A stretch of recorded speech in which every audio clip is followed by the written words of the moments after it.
नमस्कार, छत्तीसगढ़ कौशल्य भूमि में स्वागत है आपका। मैं हूं आपके साथ प्रियंका मिश्रा। बुलेटिन की करेंगे शुरुआत। छत्तीसगढ़ में विधानसभा चुनाव से पहले भाजपा को बड़ा झटका देने वाले वरिष्ठ आदिवासी नेता नंदकुमार साय ने कांग्रेस से भी इस्तीफा दे दिया है। इससे राजनीतिक गलियारों में चर्चाओं का बाजार गर्म हो गया है। दोनों ही प्रमुख पार्टियों भाजपा और कांग्रेस में जुबानी जंग छिड़ गई है। इसी बीच नंदकुमार साय के इस्तीफे पर मुख्यमंत्री विष्णुदेव साय ने कहा है कि कांग्रेस तो डूबती नैया है, हारे हुए प्रत्याशी कांग्रेस छोड़कर भाग रहे हैं। नंदकुमार साय हमसे वरिष्ठ और मार्गदर्शक रहे हैं। इधर नंदकुमार साय के इस्तीफा दिए जाने पर पूर्व मंत्री अमरजीत भगत ने भाजपा पर आरोप लगाया है। उन्होंने कहा है कि भाजपा की प्लानिंग का ये हिस्सा था। आपको बता दें कि आदिवासी नेता नंदकुमार साय ने भाजपा से 30 अप्रैल को इस्तीफा देने के एक दिन बाद 1 मई को कांग्रेस की सदस्यता ली थी। चुनाव से पहले साय के इस्तीफे की घोषणा से भाजपा में हलचल मच गई थी। साय ने भाजपा पर उपेक्षा का आरोप लगाते हुए अपनी सदस्यता से इस्तीफा दिया था। वहीं नंदकुमार साय के कांग्रेस में शामिल होते ही उन्हें छत्तीसगढ़ राज्य औद्योगिक विकास निगम का अध्यक्ष बनाया गया था।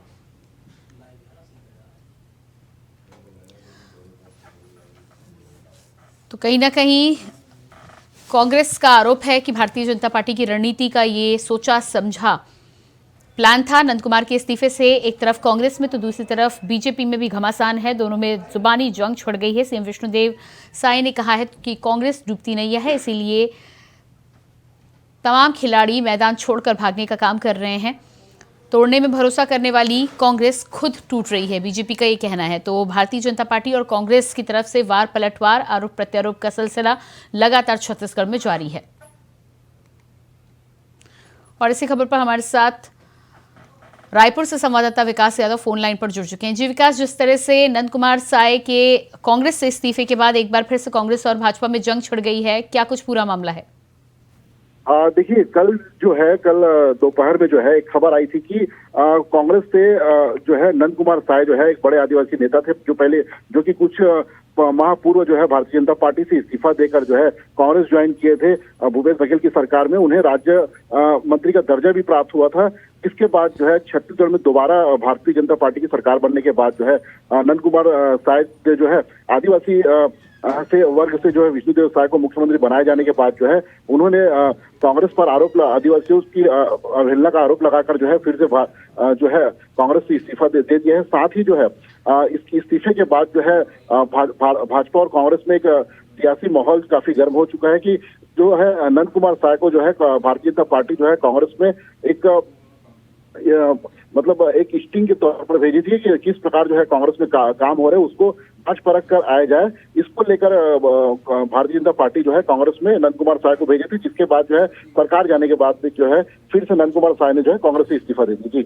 जी बिल्कुल। तो नंदकुमार साय के इस्तीफे के बाद जिस तरह से कांग्रेस और भारतीय जनता पार्टी दोनों में ही वाद विवाद का सिलसिला लगातार जारी है, क्या इस बारे में कोई जानकारी है कि इस्तीफा देने के बाद किस पार्टी का किस तरफ का रुख करने वाले हैं नंदकुमार साय? देखिए, छत्तीसगढ़ में जो है नंदकुमार साय की जो है आदिवासी समाज में काफी अच्छी पकड़ है। साथ ही जो है भाजपा में सबसे पहले जो है नंदकुमार साय को कई सारे प्रमुख पदों पर पदस्थ किया जा चुका है। इसके अलावा जो है कई सारे ऐसे राजनीतिक जो पद थे उसमें भी नंदकुमार साय को जगह दी गई थी। और साथ ही लंबे समय से जो है भारतीय जनता पार्टी छत्तीसगढ़ में काबिज रही है और सेंट्रल में कई सारे और पदों पर जो है नंदकुमार साय की नियुक्ति की गई थी। केंद्रीय मंत्री भी रह चुके हैं, सांसद भी रह चुके हैं। इसके अलावा जो है उन्होंने जब छत्तीसगढ़ में 5 साल में जो भूपेश बघेल की सरकार आई तो भूपेश बघेल की सरकार से प्रभावित होकर उन्होंने कांग्रेस ज्वाइन किया था, जिसके बाद जो है फिर से जब यहाँ पे सरकार भारतीय जनता पार्टी की आई तो फिर से उन्होंने कांग्रेस से इस्तीफा दे दिया। तो कुल मिलाकर यह कयास लगाया जा रहा है कि नंदकुमार साय जो है एक पर्टिकुलर एक एजेंडे को लेकर जो है कांग्रेस ज्वाइन किए थे और फिर से जब सरकार गई तो उन्होंने फिर जो है भारतीय जनता पार्टी का रुख अख्तियार कर लिया है। वहीं अमरजीत भगत का एक बयान आया है जिसको लेकर जो है कहा जा रहा है कि भारतीय जनता पार्टी के लोगों ने कांग्रेस में जो उनको भेजा गया था किसी ऐसे उद्देश्य को लेकर और एजेंडा पता करने के मकसद से जो है नंदकुमार साय को कांग्रेस में भेजा गया था। तो कुल मिलाकर भाजपा और कांग्रेस में ऐसे बयानबाजियों का दौर शुरू हो गया क्योंकि लगातार जो है नेता जो है इस पार्टी से उस पार्टी में जा रहे हैं। जी बिल्कुल। तो जिस तरह से कांग्रेस लगातार इस बात का इशारा कर रही है कि भारतीय जनता पार्टी की सोची समझी थी रणनीति का हिस्सा है, ऐसे में इस्तीफे के बाद अभी तक इस बारे में कोई जानकारी नहीं मिली है कि किधर का रुख करने वाले हैं नंदकुमार साय। भारतीय जनता पार्टी के तमाम नेताओं का इस इस्तीफे को लेकर क्या कहना है?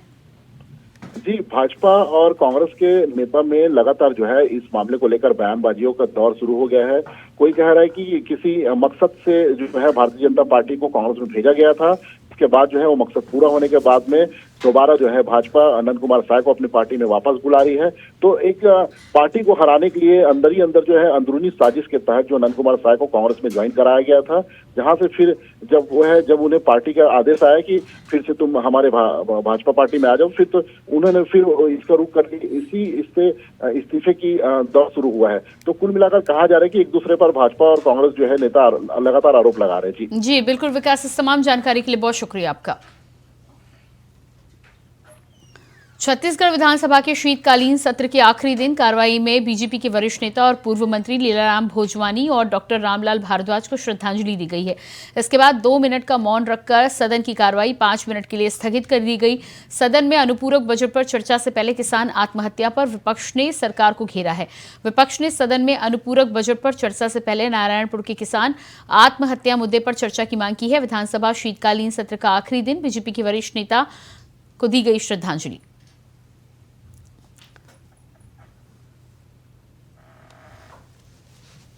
और इसी खबर पर हमारे साथ छत्तीसगढ़ से state head Om Prakash Chandrakar live जुड़ चुके हैं। जी ओम प्रकाश जी, जिस तरह से विधानसभा के शीतकालीन सत्र के आखिरी दिन बड़े नेता बीजेपी के वरिष्ठ नेता को श्रद्धांजलि दी गई है और साथ ही साथ लगातार अनुपूरक बजट पर भी चर्चा हुई है, क्या कुछ खास रहा? देखिए, जिस तरह बजट सत्र, ये जो सत्र है उसके आखिरी दिन आज शुरू होते ही सबसे पहले तो श्रद्धांजलि दी गई जो दिवंगत सदस्य हैं उनको। उसके बाद जो है श्रद्धांजलि के बाद शुरू होते ही जो किसान आत्महत्या का जो मामला है उसे लेकर विपक्ष ने जोरदार हंगामा किया। इस दौरान विपक्ष मांग पे अड़े थे कि इस पर चर्चा होनी चाहिए और ये किसानों से जुड़े हित का मुद्दा है, तो जाहिर तौर पर इसे लेकर विपक्ष ने काफ़ी हंगामा किया। इसके बाद आसंदी जो डॉक्टर रमन सिंह जो स्पीकर हैं उन्होंने ये कहा है इस चर्चा की पहले सूचना नहीं दी गई है, इसलिए इस चर्चा को नहीं कराया जा सकता, जिससे नाराज होकर विपक्ष ने सदन से बहिर्गमन कर दिया। और उसके बाद इसके बाद जो प्रस्ताव है, जो बजट प्रस्ताव है, उस पर चर्चा हुई। तो चर्चा के दौरान भी तीखी नोकझोंक चलती रही और इस दौरान अभी भी जारी है चर्चा जो है बजट पर। जो है चर्चा जो है अनुपूरक बजट जो कल पेश किया था मुख्यमंत्री विष्णुदेव साय ने मांग की थी उन्होंने, इस पर चर्चा फिलहाल जारी है। तीखी नोकझोंक के बीच ये चर्चा जारी है। जी बिल्कुल, तो चर्चा जिस तरह से जारी है, माना ये भी जा रहा है कि जिस तरह से बजट सामने आया है, बजट के साथ ही साथ तमाम 25 दिसंबर का समय भी नज़दीक आने वाला है, तो तमाम घोषणाओं को लेकर जो फ़ायदा किसानों को मिलना है, महतारी वंदन योजना को लेकर, इनका भी लाभ और इनका भी ऐलान जल्द ही होगा। तो क्या उम्मीद की जा रही है कि इस बजट सत्र के बाद इन तमाम योजनाओं को लेकर जल्द ही ऐलान किया जा सकता है पार्टी की तरफ से? देखिए, सरकार ने पहले ही नोटिफिकेशन इस संबंध में जारी कर दिया है कि 3100 में समर्थन मूल्य पर धान की खरीदी की जाएगी। इसके अलावा जो अन्य योजनाएं हैं उसको लेकर भी सरकार जो है फैसले ले रही है। फिलहाल इन्हीं सब योजनाओं के लिए जो मुख्यमंत्री है, जो कामकाज जो होना है, जो जिसके लिए बजट की दरकार होती है, उस बजट प्रस्ताव को मुख्यमंत्री ने सदन में पेश किया और उन्होंने मांग की कि ये बजट है अनुपूरक बजट हमें दिया जाए। तो इसी संबंध में चर्चा होनी है आज, और आज विधानसभा में राज्यपाल ने जो कल अभिभाषण दिया था उस पर भी चर्चा होनी चाहिए। तो तमाम जो मुद्दे हैं, लगातार विपक्ष जो है सरकार पर हमलावर है, कई मुद्दों पर टोका टाकी भी हो रही है। तो जाहिर तौर पर सदन की कार्रवाई फिलहाल नोकझोंक के बीच जारी है। जी बिल्कुल, इसके अलावा जिस तरह से आपने नोकझोंक की बात की है, अनुपूरक बजट की बात की है और साथ ही साथ कई घोषणाओं की भी बात कर दी गई, इसके अलावा सत्र में क्या कुछ खास रहने वाला है? देखिए, इस सत्र में लगातार जो है विपक्ष की ओर से, जैसे उमेश पटेल है, उन्होंने बिजली बिल हाफ जो पूर्ववर्ती सरकार भूपेश बघेल की सरकार थी उसमें जो चलाई जा रही योजना थी उसे लेकर सवाल किया। तो इस तरह से तमाम जो सवालात हैं उसको लेकर सदन में विपक्षी जो नेता हैं वो लगातार इस बात को उठा रहे हैं। इसके अलावा सत्ता पक्ष के जो विधायक हैं वो लगातार पूर्व सरकार पर हमलावर है। तो जाहिर तौर पर एक दूसरे पर चीटाकशी और नोकझोंक के बीच इस सत्र का जो है वो शुरू जो है वो अभी लगातार निरंतर चल रहा है। जी बिल्कुल ओम प्रकाश जी, तमाम जानकारी के लिए बहुत बहुत शुक्रिया आपका। और इसके बाद अगली ब्रेकिंग रायपुर से सामने आ रही है। 4 संयुक्त संचालकों के निलंबन पर हाईकोर्ट की रोक। पूर्ववर्ती कांग्रेस सरकार में किए गए थे निलंबन, फिर से अपनी जगह पर होंगे निलंबित अफसर। के कुमार, हेमंत उपाध्याय, जीएस मरकाम, जेके प्रसाद इस निर्णय में शामिल थे। पूर्ववर्ती कांग्रेस सरकार में किए गए थे निलंबन, उनकी बहाली का आदेश आ चुका है। फिर से अपनी जगह पर होंगे निलंबित अफसर। के कुमार, हेमंत उपाध्याय, जीएस मरकाम, जेके प्रसाद इस फैसले में थे शामिल।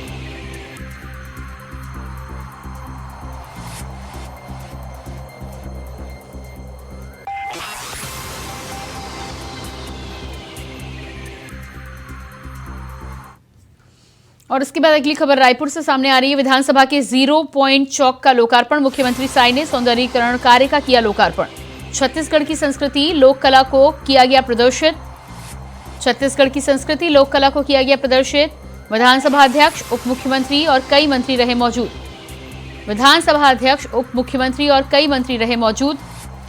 विधानसभा 0 पॉइंट चौक का लोकार्पण। मुख्यमंत्री साई ने सौंदर्यीकरण कार्य का किया लोकार्पण।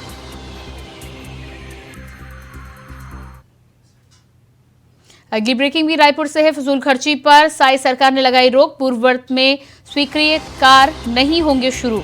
वित्त विभाग ने जारी किया एडवाइजरी। डीएमएफ की राशि से होने वाले सभी कामों पर रोक। डीएमएफ की राशि से होने वाले सभी कामों पर रोक। तो अतिरिक्त खर्चों को लेकर साई सरकार का फैसला। वित्त विभाग ने जारी किया आदेश। पूर्ववर्ती सरकारों के कामों पर लगाई गई रोक। अगली खबर बलौदा बाजार से है, जहां एक युवक को ऑनलाइन गेम खेलना महंगा पड़ गया। आपको बता दें कि युवक ने ओजीई इंडस्ट्रीज ऑनलाइन गेम खेलते समय प्ले स्टोर से गेम डाउनलोड किया।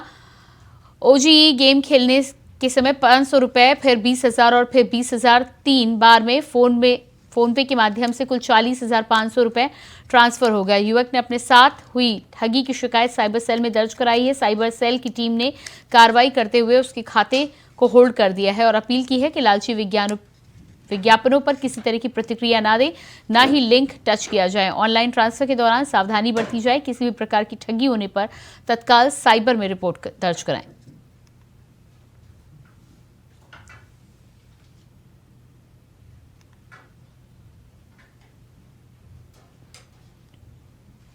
कलेक्टर विजय दयाराम के निर्माणाधीन 700 मीटर ऑडिटोरियम का निरीक्षण किया गया। बचे हुए कामों की आगामी मार्च 2024 तक पूरा करने के निर्देश दिए गए हैं। वहीं परिसर के प्रवेश और निकासी द्वार बनाने के दौरान पेड़ों को बचाकर विकास कार्य करने, पेयजल, परिसर की लाइटिंग व्यवस्था का भी जायजा लिया गया। इस दौरान उन्होंने आसपास साफ सफाई सुनिश्चित करने के लिए कहा। इस मौके पर सीईओ जिला पंचायत प्रकाश सर्वे, कार्यपालन अभियंता, लोक निर्माण विभाग के अन्य अधिकारीगण मौजूद रहे।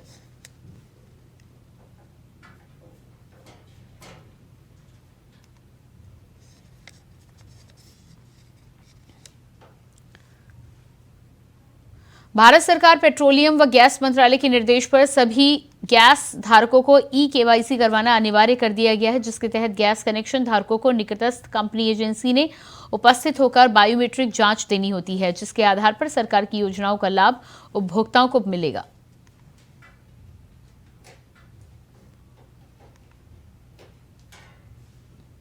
शहर के गांधीनगर वार्ड के पार्षद विक्रम डांगी के नेतृत्व में वार्डवासी स्वास्थ्य केंद्र खोलने में एक पट्टा सहित पक्के मकान के लिए कलेक्टर को ज्ञापन देने के लिए पहुंचे। वार्डवासियों का कहना है कि वार्ड में गरीब मजदूर तबके के लोग रहते हैं, सभी के कच्चे मकान और झोपड़ी हैं। बीजेपी ने अपने घोषणा पत्र में सभी को पक्के मकान दिए जाने की बात कही है। वहीं वार्ड वासियों की उम्मीदें हैं कि शासन की योजनाओं का लाभ उन्हें मिलेगा, साथ ही मोहल्ला क्लिनिक खोला जाए।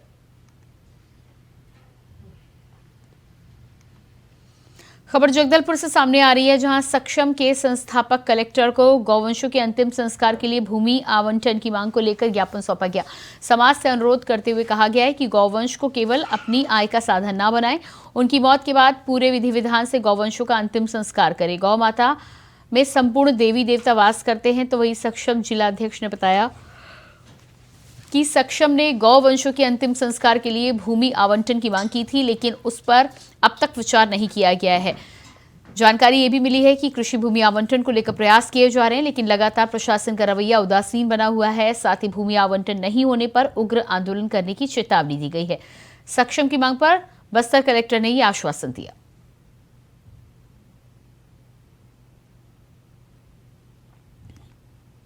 यीशु की जन्मोत्सव को लेकर ईसाई समुदाय के लोगों में काफी उल्लास देखा जा रहा है। क्रिसमस को उत्साह के साथ मनाने की तैयारियां शुरू हो गई हैं। इसका असर जगदलपुर शहर के गोल बाजार स्थित क्रिसमस पर्व सामग्री दुकानों और नगर के 2 बड़े चर्चों में भी देखने को मिल रहा है।